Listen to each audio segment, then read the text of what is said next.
안녕하세요. 소리 잘 들리십니까? 이렇게 인문학 모임에 많은 분들이 오신다는 것 자체가 인문학에 있는 사람 입장에서 굉장히 감사하고 즐거운 그런 경험입니다. 그리고 저는 1000명 넘는 데서는 해본 적이 없는데요. 그래도 한 400~500명까지는 해본 것 같습니다. 그래서 아마 김상건 선생님 수준의 한 반 정도로 오늘 강의를 하게 되지 않을까 그런 생각이 좀 드는데요. 요새 근데 인문학에 대해서 이제 이야기를 하면서 도대체 오늘날 우리가 왜 인문학에 대해서 이렇게 관심을 갖게 되는가, 그거를 좀 말씀을 드리고 제가 무슨 얘기를 할 것인가를 좀 같이 말씀드리고자 하는데, 사실 격세지감이 있죠. 한 20~20년 전까지만 해도 인문학은 죽었다, 이런 얘기까지 많이 있었습니다. 근데 느닷없이 요새 인문학에 대한 이야기가 갑자기 부각되기 시작하고요, 20~20년 사이에. 근데 그 온기가 사회 속에서는 굉장히 뜨거운데 아직 이 대학 제도권 내에까지는 스며들지 못하고 있습니다만 점차 그렇게 되리라고 생각하는데, 도대체 왜 그런 걸까요? 왜 이렇게 인문학에 대해서 오늘날 한국 사회의 사람들이 이렇게 많은 관심을 갖게 된 걸까? 두 가지 계기가 있는 것 같습니다. 하나는 일반적으로 사람들이 많이 일정한 경제 수준에 올라가게 되면은 좀 문화를 향해 하고 싶은 그런 욕구들이 생성이 되죠, 사회 속에서. 경제 수준하고 관계가 분명히 있을 겁니다. 그래서 어떤 문화와 예술, 그리고 인문학에 대한 관심들, 또 교양에 대한 관심들이 증대되는 시점, 우리나라의 경제 발전 속도하고 맞는 측면이 있고, 제가 볼 때 더 중요한 것은 뭐처럼 느껴지냐 하면은 우리나라가 굉장히 어느 나라하고도 비교할 수 없을 정도의 몇십 년 사이에 고속 성장을 통해서 지금 선진국에 바로 입구까지 오지 않았습니까? 근데 그 과정 속이 어떻게 보면은 다른 나라들에서 몇백 년 사이에 이루어졌던 과정들을 40~50년 사이에 압축적으로 전개가 됐단 말씀입니다. 그래서 사실 모든 사회의 발전이라고 하는 것은 그것이 밝은 측면이 있지만 그에 동반되는 어두운 측면들이 있고, 그것들이 나타나는 부작용들을 해소하면서 넘어가는 것이 일반적인 역사의 진행 과정인데, 압축적으로 진행이 되다 보니까 그런 것들을 우리 사회 속에서는 제대로 소화해낼 수 있는 능력들이 없었죠. 여유가 없었던 겁니다. 그런 것들이 지금 우리 소위 청소년들의 생활 만족도가 OECD 최하위니, 노인들의 자살률이 제일 높고 청소년들의 자살률이 높고, 이런 자살률의 증가 속도가 무섭고, 이런 데서 나타나는 것들, 또 여러 가지 교육 문제에서 나타나는 현상들로 사회 현상들이 폭발적으로 부작용이 나타나기 시작하는 것.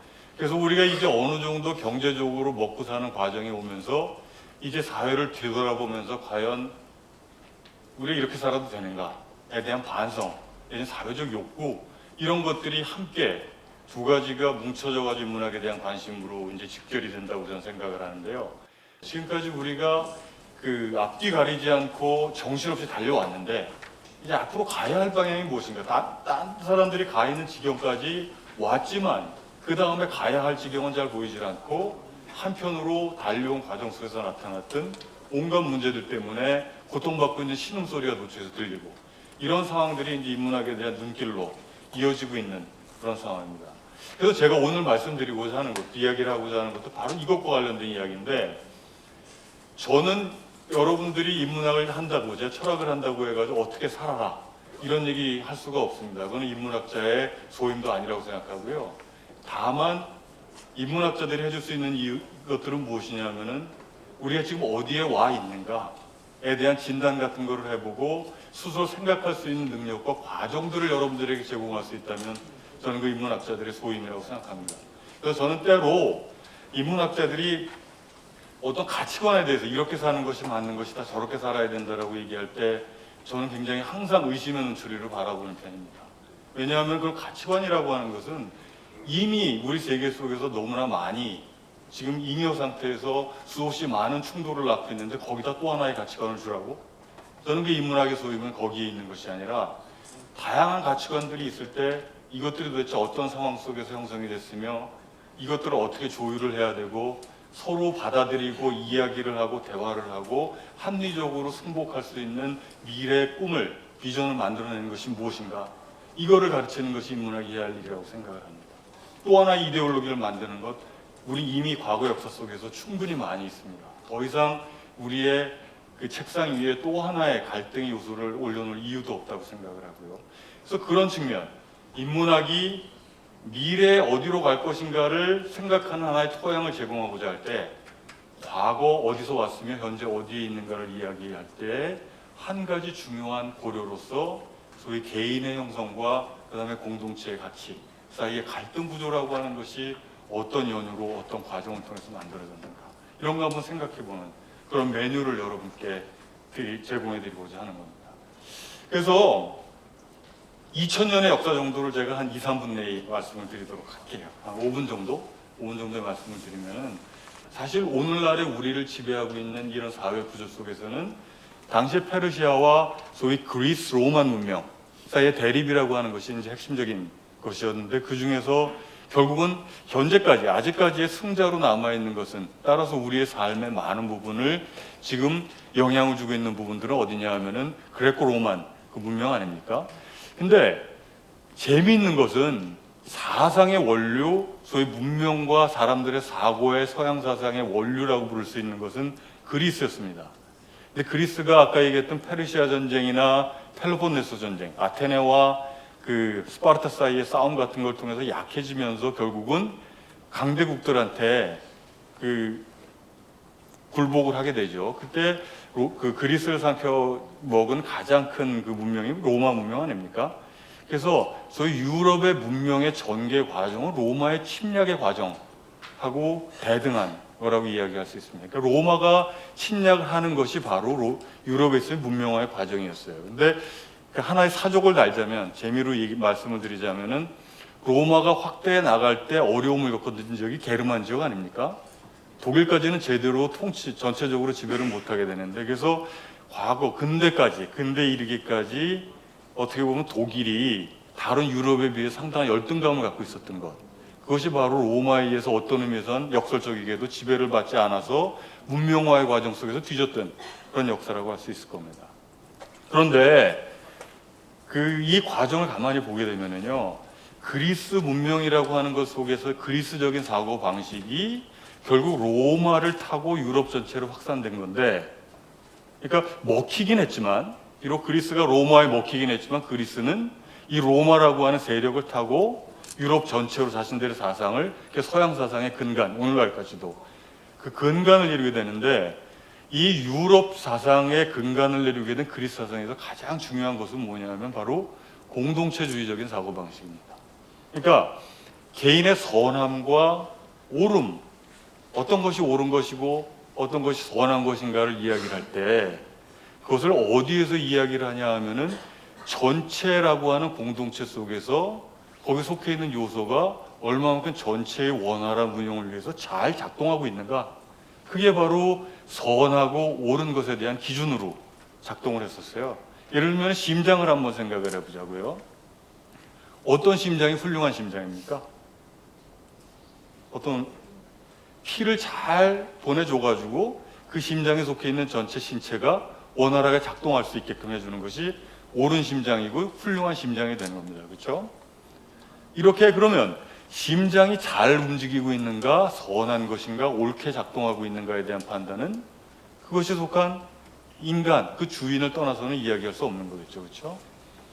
근데 그리스 사람들, 특히 플라톤이나 아리스토텔레스 같은 사람들은 어떤 것의 선함이라고 하는 것 자체를 뭐에 의해서 규정을 했냐면 전체 구조 속에서 그때 사람들이 생각했던 건 폴리스, 전체 구조를 통해서 얼마만큼 선하게 잘 작동하고 있는가, 얼마나 잘 기여하고 있는가. 그래서 이 그리스만 해도 제가 처음 말씀드린 개인이라고 하는 거하고 전체 규범의 충돌이라고 하는 것 자체가 생각해 볼 수조차 없는 거였습니다. 그 당시만 해도 전체라고 하는 것이 우선 물론 개인의 윤리와 개인의 의무에 대한 이야기들이 있었지만 그것들은 다 뭐에 의해서 그 개인이 속한 공동체 내에 얼마만큼 윤활하게 원활하게 기여하고 있는가, 이것이 바로 개인의 판단에 대한 근간이 되었던 것이었습니다. 그래서 어떻게 보면 개인 개념이라고 하는 것 자체가 공동체 내에서 규정되는 하위 개념이라고 볼 수가 있었겠죠. 그렇죠? 이게 로마에 가서도 마찬가지가 됩니다. 우리가 시오노 나나미 책의 그 로마인 이야기 읽어보신 분 있어요? 많은 분들 읽어보셨겠죠. 그렇죠? 근데 시오노 나나미 책 읽어보면은 시저 중심으로 로마에 대한 이야기를 하고 있기 때문에 시저 암살에 관련됐던 브루투스나 키케로 같은 사람들 완전히 기회주의자고 천박한 그런 인간들처럼 묘사가 되는데, 근데 생각해 보면은요, 브루투스나 키케로 같은 사람들이 왜 시저를 암살할 수밖에 없었느냐 하면은 로마에서 생각했던 이상적인 정치 형태는 공화정이었단 말이에요. 많은 사람들이 전체적인 로마라고 하는 대의를 통해서 사람들이 협심을 해야 되고 거기에 종속돼야 되는 그런 구조에 대한 염두를 두고 있었던 그리스 로마 전통 속에 있었던 사람들인데, 시저가 점차 어떤 세력으로 커가는 겁니까? 과거에 사람들이 바라지 않았던 왕과 같은, 황제와 같은 형태로 전개, 결국 그렇게 되고 말았지만 이후에 그것을 견딜 수 없어가지고 그 시저를 암살할 수밖에 없었던 그런 측면들이 있었단 말씀이죠. 그래서 이런 그 시저의 암살이라든가 이런 것들 보더라도 그리스와 로마라고 하는 서양 문명의 근간 속에서는 전체라고 하는 어떤 커뮤니티가 우선적인 것이고 개인들은 거기에 종속되는 것, 이렇게 생각했던 것입니다. 그런데 이것이 중세로 와서도 크게 달라지지가 않죠. 다만 어떤 점이 달라지는 거냐 하면은 그 전체를 이루고 있는 것이 공화정이라든가 폴리스라고 하는 이념에 어디가 들어가는 거예요? 종교적인 틀이 들어가는 겁니다. 기독교가 바울을 통해서 유럽 문명의 핵심으로 자리 잡게 되면서 이 과거의 사람들의 정신의 중심에 있었던 공동체라고 하는 규범의 핵심에 바로 기독교가 위치하게 된 겁니다. 그래서 어찌 보면은 이런 관점에서 볼 때 서양사를 우리가 고대, 흔히 어떻게 구분을 해요? 고대, 중세, 근대, 현대 이렇게 구분하는데, 고대와 중세는 어떤 면에서는 하나의 연속선상이 있다고 봐도 되고요. 그거는 중세에서 이 사람들이 계속 신학 같은 것들을 완성시키고자 얘기했던 신학자들이 항상 의지했던 철학자들도 누구냐면 결국 플라톤하고 아리스토텔레스 같은 사람들이었던 것도 거기서 드러납니다. 근데 이게 이제 근세에 들어오면서 완전히 단절을 겪게 되는 겁니다. 어떤 의미에서 단절을 겪게 되냐면은 중세 말에 이 교황청과 또 교황과 함께 결합되어 있던 여러 가지 왕권들이 여러 면에서 타락이 시작하죠. 그 타락하기 시작한 가장 중요한 중심에 십자군 전쟁과 같은 것들이 있습니다. 십자군 전쟁을 통해서 이슬람을 격퇴시키려고 하다 보니까 뭐가 많이 들어가요? 온갖 비용이 들어가게 되고, 그 비용들을 충당하기 위해서 면죄부를 팔고 또 여러 가지 왕가들이 타락하고, 그러면서 어찌 보면은 이 왕과 교황청이라고 하는 이 기구들이, 기독교의 기구들이 과교의 커뮤니티의 하나의 이상형 공동체적인 규범의 전범으로 자리 잡았어야 할, 모범으로 자리 잡았어야 할 이 중심체가 사람들의 신뢰를 잃기 시작하는 겁니다. 그러면서 사람들은 점차 이로부터 벗어나고자 하는 욕구들이 생겨나기 시작하면서 여기서 개인의 개념이 형성되기 시작하는 겁니다. 자, 시스템을 담당했던 핵심적인 세력들에 대해서 내가 저항을 하기 시작하다 보니까 이제 모든 움직임이 이 사람들이 아니라 내 스스로 뭔가를 만들어내고자 하는 그 싹들이 살아나기 시작하는 건데, 그 움직임을 이끄는 세 가지가 있습니다. 우리가 그 중세가 깨지면서 근세로 오게 되는 세 가지 흐름을 흔히 얘기할 때 어떤 것들을 얘기하냐면 르네상스를 얘기하고요, 종교개혁 얘기하고 또 과학의 발달을 얘기합니다. 근데 재미있는 것은 이 세 가지가 바로 제가 말씀드린 그런 맥락 속에서 개인의 형성에 근간을 이루고 있는 이념들이에요. 이 사람들이 비록 종교개혁부터 먼저 살펴보자면은, 비록 중세에 대해 사람들이 회의를 갖긴 했지만 이 사람들은 중세의 그 교황청이라든가 시스템에 대해서 회의를 갖고 있었지만 이 사람들은 여전히 하나님을 흠모하는 신앙적인 사람들이었습니다. 그래서 근데 과거 구교 캐톨릭에서는 어떻게 돼 있어요? 내가 하나님을 만나기 위해서는 어디로 가야 합니까? 교황청이라든가 사제를 통해서는 통하지 않고서는 하나님으로 갈 수 없는 것들이 소위 그 캐톨릭의 핵심적인 사고죠. 근데 이제 이 사람들은 어떤 딜레마에 빠지게 되냐 하면은, 나는 하나님과 이별할 생각이 전혀 없어요.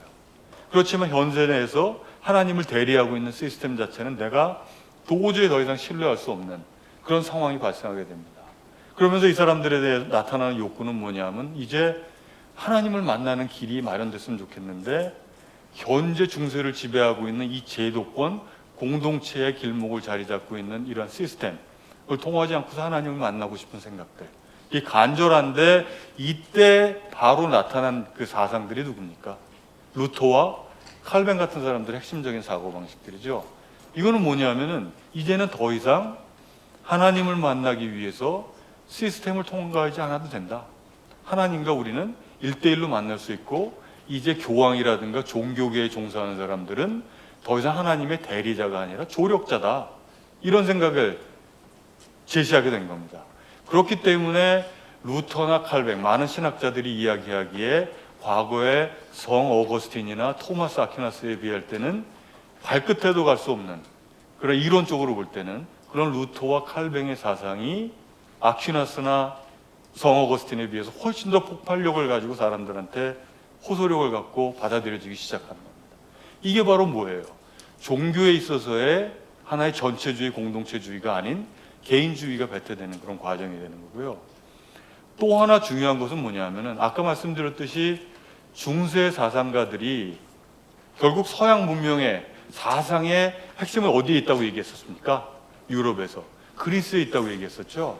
그래서 중세 신학을 이야기하는 사람들도 플라톤과 아리스토텔레스를 계속 이야기를 했지만, 결국은 이 사람들이 얘기했던 것들도 결국은 전체적인 플라톤, 아리스토텔레스의 생각도 개인들은 결국은 신학의 옷을 입고 다가오는 플라톤, 아리스토텔레스를 받아들일 수밖에 없었던 그런 상황인데, 이제 점차 시스템에 대한 회의가 생겨나기 시작하니 사람들이 뭐를 관심을 갖기 시작합니까? 자, 중세라고 하는 신학의 옷을 입고 있지 않은 우리 사상의 원조인 플라톤과 아리스토텔레스를 내가 스스로 보고 싶다라고 하는 욕구가 생겨나게 되겠죠, 당연히. 그럴 때 이걸 가능하게끔 만들어준 것이 바로 뭐냐면 인쇄술의 발달입니다.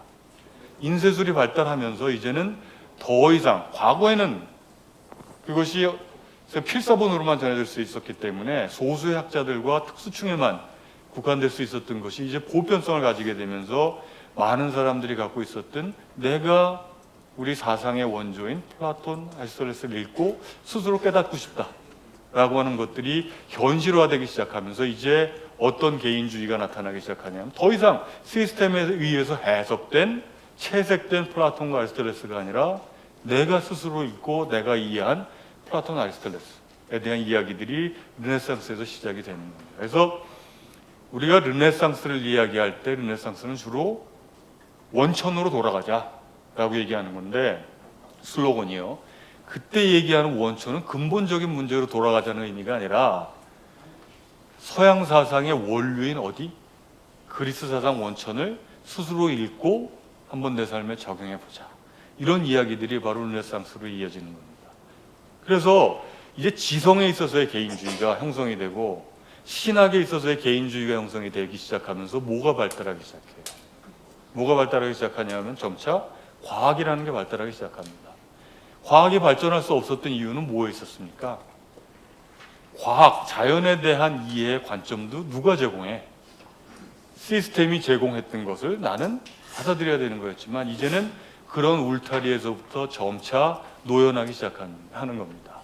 종교개혁에 의해서 종교의 악력이 약화되고 그리스 사상들을 지성적으로 개인적으로 살펴보고자 하는 움직임이 확산되면서 이제 과학, 자연계에 대한 이해조차도 나의 능력과 나의 눈으로 이해하고자 하는 시도들이 확산이 되면서 이제 이 개인주의적 관점들이 걷잡을 수 없는 형태로 발전되고, 이것이 바로 중세와 근대가 단절되는 핵심이 이루어지는 거고요.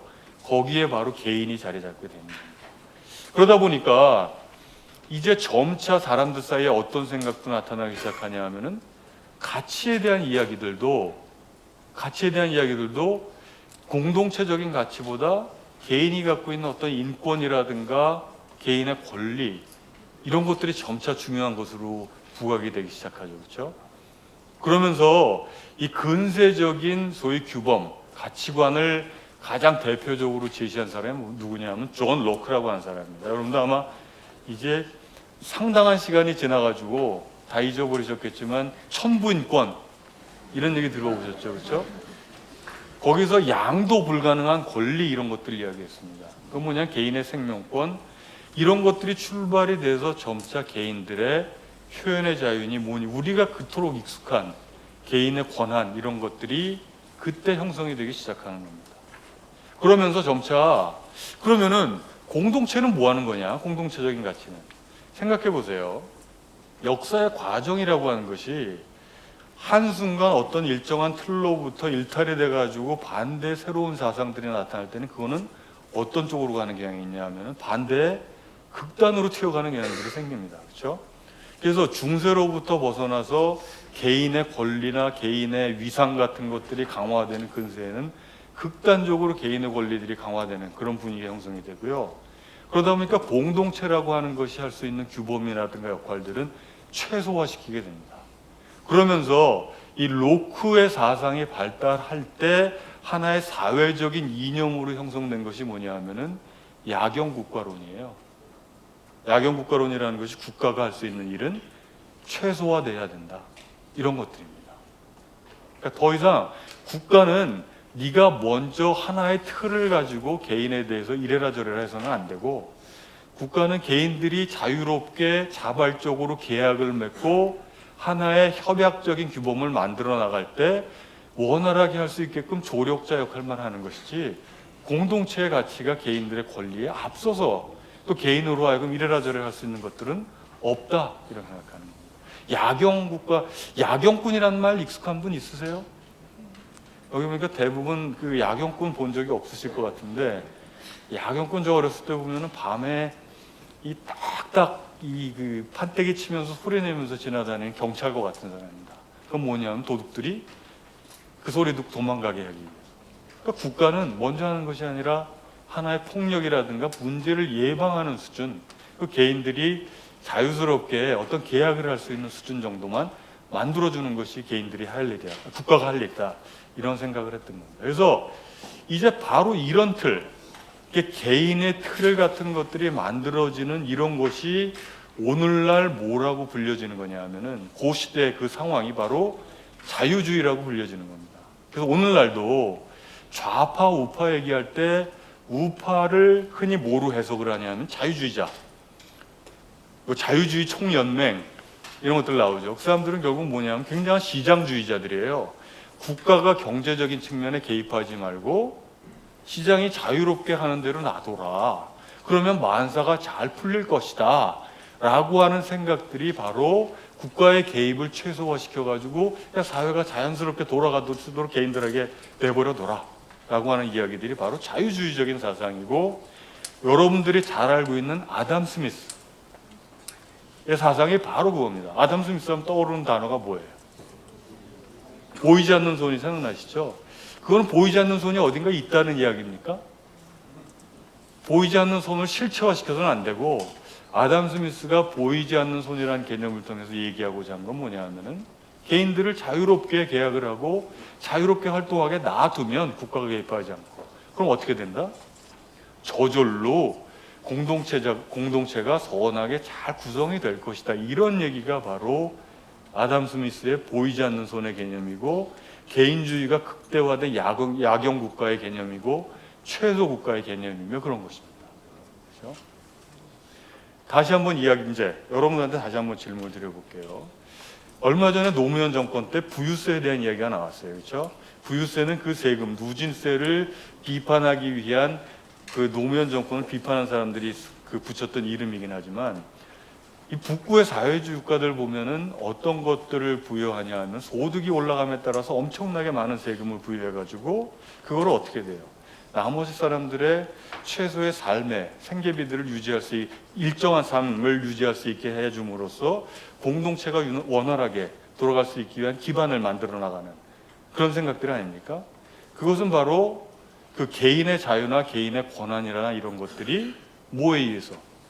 국가가 갖고 있는 공통제적인 어떤 번영이라고 하는 개념에 의해서 제약될 수 있다라고 하는 생각이 박혀 있는 거란 말이에요. 그래서 조세에 대한 누진세를 강하게 매길 것인가, 아니면은 세금은 최소화해야 된다라고 하는 것과 관련된 이야기들이 방금 말씀드린 자유주의와 어떻게 공동체주의의 대립이라고 하는 것. 그래서 어찌 보면 개인과 이 공동체의 규범 사이의 대립 속에서 어떤 것을 우선적으로 보아야 하는가라고 하는 기본적인 세계관의 차이가 오늘날 우리가 얘기하고 있는 시장경제를 외치는 자유주의와 그 공동체주의자 사이의 대립의 밑바탕에 이 형이상학적 관점이 깔려 있는 겁니다. 그런데 그러면 오늘날 우리는 이러한 갈등 속에서 어디에 있느냐? 그 전개 과정을 이후의 전개 과정을 가만히 보면은 자유주의가 극단적으로 극단화되면서 그 다음에 산업혁명 같은 것들이라고 온갖 문제가 생겨나면서 뭐가 형성이 됐어요? 칼 막스가 나타났죠, 그렇죠? 마르크시즘은 공동체주의 또는 전체주의의 아주 극단적인 형태가 되는 겁니다. 자유주의로 나타났더니 인간성이 소외되고 말살되기 때문에 공동체적인 가치를 유지하기 위해서 사유재산에 대한 제약 같은 거 가야 된다. 이런 생각했던 것들이 막스죠. 근데 이게 어떻게 됩니까? 순식간에 동구권의 몰락이라고 하는 것이 3, 40년 동안 막시즘이 번영을 하다가 바로 몰락을 하게 돼요. 그렇죠? 그 이후 이런 공동체주의적인 생각이 다시 돌아왔다가 그것이 갖고 있던 부작용이 극단화되면서 그 다음에 나타난 것이 바로 뭡니까? 신자유주의라고 하는 움직임이 나타나는 건데, 또다시 어떻게 보면은 자유주의가 근대 초기에 생겼던 자유주의가 막시즘의 몰락을 통해 가지고 어떻게 다시 한번 더 큰 정당성을 얻게 된, 명분을 얻게 된 그런 움직임 속에 있는 거죠. 그것이 또 진행되다 보니까 어떤 문제가 생겼었어요? 금융위기 같은 문제가 생기지 않았습니까? 그때 월가의 금융위기 문제 생겼을 때 어떤 얘기들이 나타났어요? 다시 또 국가가 개입을 해야 되고 공동체적인 가치가 개입을 돼가지고 금융가에 있는 사람들의 모든 자유로운 그런 움직임 속에 우리의 경제 시스템을 맡겨서는 안 되겠다, 이런 이야기들이 나오지 않았습니까? 그러니까 지금 우리가 살고 있는 현실을 볼 때는 뭐와 뭐가 엎치락뒤치락하고 있는 상태다. 그 앞에 서 계시면 바로 개인주의의 토대를 둔 자유주의적인 사고방식과 우리 서양사회 또는 오래된 동양의 역사도 비슷한 측면이 있을 거라고 생각이 되는데, 공동체주의적인 사고방식에 엎치락뒤치락하는 과정 속에서 우리는 그 한가운데 서 있어서 자유주의가 지금 부딪히고 있는 여러 가지 문제를 생각하고 있음에도 불구하고 어디로 가야 할 것인가라고 하는 걸 생각해야 하는 이런 두 가지 큰 중심이 생겨진 현실 속에 우리가 지금 놓여 있는 것이라고 볼 수가 있을 것 같습니다. 그래서 이런 것들이 공동체적인 가치관, 개인의 가치관이 서로 엎치락뒤치락하는 과정 속에서 어떤 사람들은 때로는 공동체주의적인, 이 문제에 대해서는 공동체주의적인 관점, 또 저 문제에 대해서는 자유주의적인 관점, 이런 것들이 갖는 경우들이 많아요. 가정 문제, 가장의 입장에서는 가정 문제를 생각할 때 공동체주의적인 문제, 자식의 입장에서는 자유주의적인 생각 갖게 되고, 그렇죠? 사회 문제 생각할 때도 내가 돈 많은 사람이면 어떤 생각하게 돼요? 당연히 자유주의적인 생각하게 되고, 어려운 상태에 있는 사람들은 공동체주의적인 생각을 하게 됐고, 이런 것의 대립 속에서 우리가 현재 오늘날의 삶을 살고 있는 것이 아닌가 싶습니다. 너무 많은 얘기 숨가쁘게 지금 달려왔는데요. 이런 것들, 우리가 이런 자유주의와 공동체주의적인 사고방식의 세계관의 대립 속에, 혼재된 속에 우리가 살고 있다는 것, 우리가 이제 인문학이라고 하는 것이 과거를 돌아보고 오늘날 우리가 어디에 서 있는가에 발을 디디고 미래에 어디로 가야 할 것인가 생각하고자 할 때, 우리가 개인의 삶만 생각하는 것이 아니라 개인의 삶도 결국 사회적인 분위기 속에 영향을 받을 거니까요. 우리가 어떤 사회 구조 속에서 왔고 어떤 역사의 흐름 속에 어떤 마디에 있는가를 생각해보는 하나의 관점에서, 이런 제가 말씀드린 이런 대립의 관점, 우리 세계관의 대립이라고 하는 것이 오늘의 우리를 이루고 있다는 것, 충분히 한번 생각해 봐야지만 될 것이 아닌가 해서 말씀을 드렸습니다. 저 10분 지난 것 같은데 30분 넘게 지났습니다. 제 강의 여기서 마치도록 하겠습니다.